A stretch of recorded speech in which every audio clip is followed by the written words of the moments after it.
What's up, guys, and welcome back to the Blue Side FC channel. I'm Nia Matt, and I hope you're all doing great. So Chelsea just drew at Standford Bridge 0-0 yet again to Liverpool. I'm saying yet again because we played them 6 times in the last 3 years, and every time it ends in a draw. And 2 of those times it went to penalties, and we lost on both occasions in the Carling Cup, Carabao Cup, and then in the FA Cup too as well. I feel like this game, and it's been the same story all these 6 times. We played better, but we don't win. And it was there again today. I don't know what it is that Liverpool has over us. And aside from that, it just felt like the same old Chelsea, same old issues, same old problems coming back again. And once again, we were very, very poor in front of goal. And we'll get into it during the review, but we were very, very poor in front of goal, and different manager, same old stuff. It's just a different day, and we just keep doing this thing. I don't know what kind of manager or who is going to unlock this finishing abilities of these players, but it was bad today. But the one positive is that Kante is back. Kante was fantastic in the game, and I think our defensive line too was very, very good. Our defensive line was good. Enzo in the middle was also very, very good. We'll get to them in the review. But first, if you're not subscribed, please subscribe. It helps the channel a lot, and give the video to a like if you watch the end and you enjoy the content. So yeah, enough of that. Let's get into the game. So we start with the lineup. The lineup this time was different. It was different. This is Bruno's first game in charge. We don't know how many games he's going to be in charge until a new manager comes in.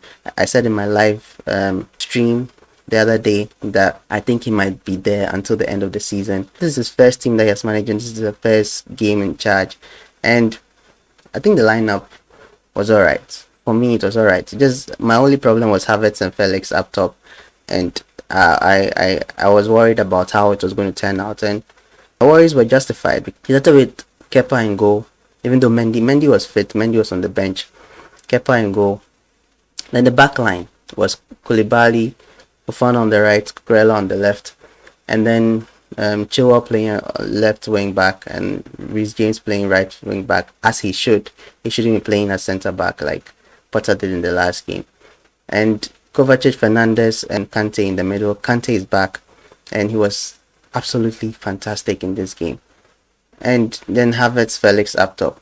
Yeah, so that was the lineup, and this lineup was different. I don't think Potter has played a 3-5-2 since he joined. Probably he has, and I've forgotten, but it was different. This was different. It's different from what we were used to, the 3-4-3s that Potter prefers, and the 4-3-3 that he sometimes also uses. This one gave us more numbers in the midfield, which I liked. I liked when we had more numbers in the midfield. It means that we could control the midfield well. To be honest, when the game started, it felt like it was a different Chelsea for some time. I think it was like for the first 20 minutes, 25 minutes, it felt like it was a different Chelsea for some time.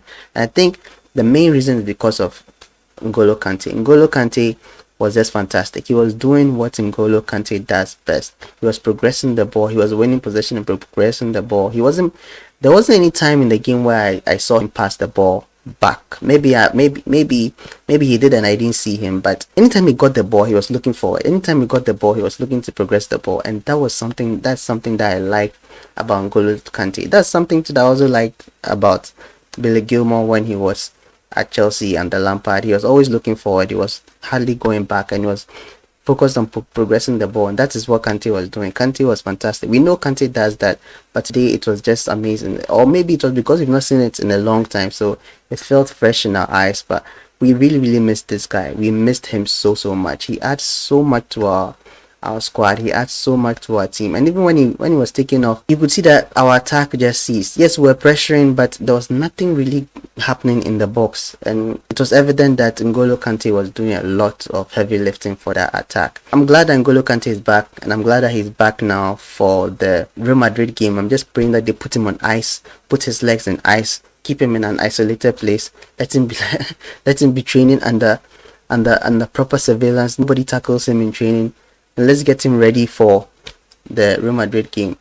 And yeah, He was fantastic. Like he was one of the positives in this game. In the first half, man, we were so wasteful in front of goal. Havertz, Felix. I've said this many times. Felix is a good player. Havertz is also a good player. Let's talk about Felix first. Felix, I've said this in the previous videos. I've said it before. Maybe you might not agree with me or not, but he's good. He's good when he's on the ball. He's good when he runs with the ball. But his end product is so bad. Like, I don't know sometimes what he's trying to do with the ball sometimes.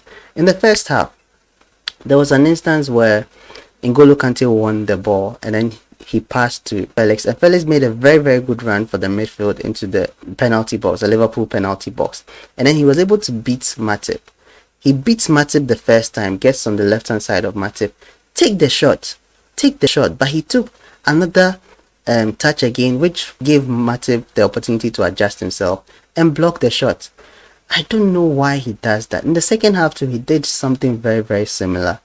I think he dribbled Matip or dribbled Gomez or somebody like that, and then he tried. When he dribbled them, there was space in front of him to either pass to, I think it was Modric on the left side, either pass to Modric or take a shot, attempt a shot. But he tried again to take on the next defender, and this is the problem I have with Felix. He does too much on the ball sometimes. I think he has so many things in his mind to do when he gets there. He just has to take his time, be very decisive, just make the pass, make the thing. It's like he tries to do everything that comes into his head at once. He tries to pass, he tries to score, he tries to dribble all at once, and then he ends up losing possession. That is what I don't like about Felix. But I like the player. I like when he plays, you can see that he's one of the few people in attack that is actually trying to get a goal, that is actually trying to make things work. But when he gets the ball, the end product, it's so annoying because you can see it. It's like it's there. It's like you know that it's there. It's something he can achieve. But when he gets there, he doesn't do it. But because he has so many chances to dart into the defense, the opposition defense, and does nothing with the ball, and it gets very frustrating at times. And then Havertz today, man, I think he was our worst player on the pitch. Havertz was our worst player on the pitch, and man, in the first half alone, I think he lost possession about 5 times.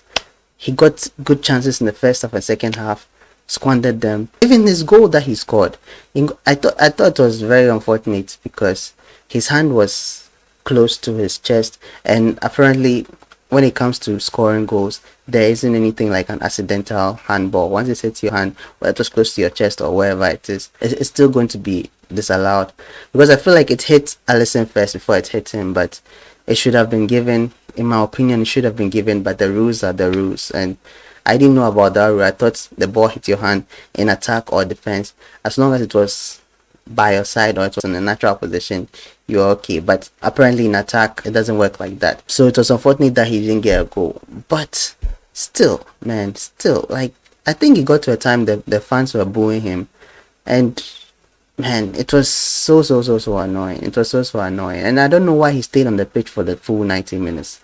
If Sterling was there, and I know Sterling was returning from an injury. He had a hamstring injury, and if he was there and he was returning from injury, and he was fit for the game, why keep Havertz on the pitch for such a long time?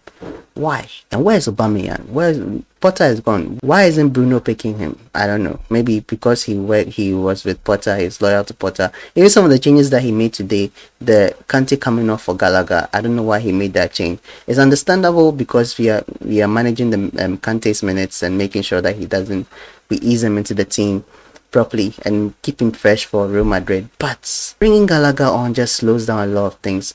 With Gallagher, when he comes on, anytime he comes on, he has the energy. The energy is there. But he was actually making some good runs into the box. He was actually making some good runs too on the right hand side, trying to get crosses in, working very well with James. But I mean, still, you could just see the difference between him and Kante. Like, everything just slowed down. Some of the balls he tried to win, it didn't work. Some of the players he tried to beat, it didn't work. And yeah, it was just it's just back to square one, back to the way we were. And it's unfortunate because we started very, very well. And this Liverpool team were there for the taking. This Liverpool team are not so good.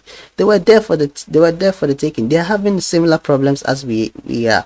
Both of us have fallen from grace, and this is just a battle of mid-table, which is very, very sad. They are 9th on the table and we are 11th on the table, and Liverpool and Chelsea, this is where we are now. They were there for the taking. They were there for the taking.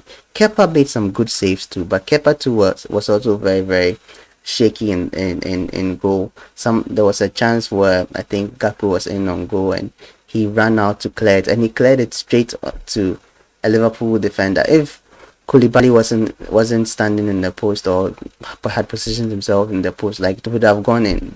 And Koulibaly, Cucurella, Fofana, today they were very, very good. I think in the first half the three of them were a bit shaky, but they settled into the game and that was it. They were very, very solid at the back.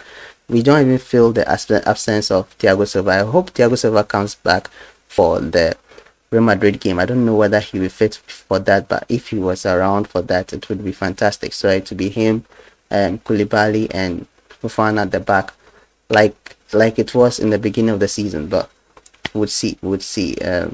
So yeah, that was the game, and it was disappointing, very, very disappointing, because our problems in front of goal just keeps happening. Kovacic also had a chance. I just remembered Kovacic's chance. Kovacic had a chance where Kante fed him. Kante fed him in, beautiful ball and simple pass in, and he was 1-on-1 with the keeper and he skied it. And it's unfortunate. And I don't know what is going to fix our finishing issues, but I just hope we get it done and get it done well. This is a good outing for Bruno. I'm not going to lie, it's a good outing for Bruno. Most of the things that we did was similar to Potter's tactics. The only thing that was different was the formation and then the spirit in the team. It felt like they wanted to win. The players wanted to win. It wasn't like previous games where it felt like they gave up early. This time we saw that there was some desire there to win, and that was good. So we'll see how the next game also pans out to as well. So that's been it for the review. Disappointing result. I think we should have won this game. And let me know your thoughts in the comment section down below. What do you think about Bruno's first game as Chelsea interim manager? Thank you so much for watching, and like the video if you've watched it so far and you enjoyed the content. Subscribe if you haven't subscribed. Most of my views come from non-subscribers. Subscribe if you haven't subscribed. It helps the channel a lot. And yeah, thank you so much for watching. I'll see you guys in the next one. So until then, stay safe.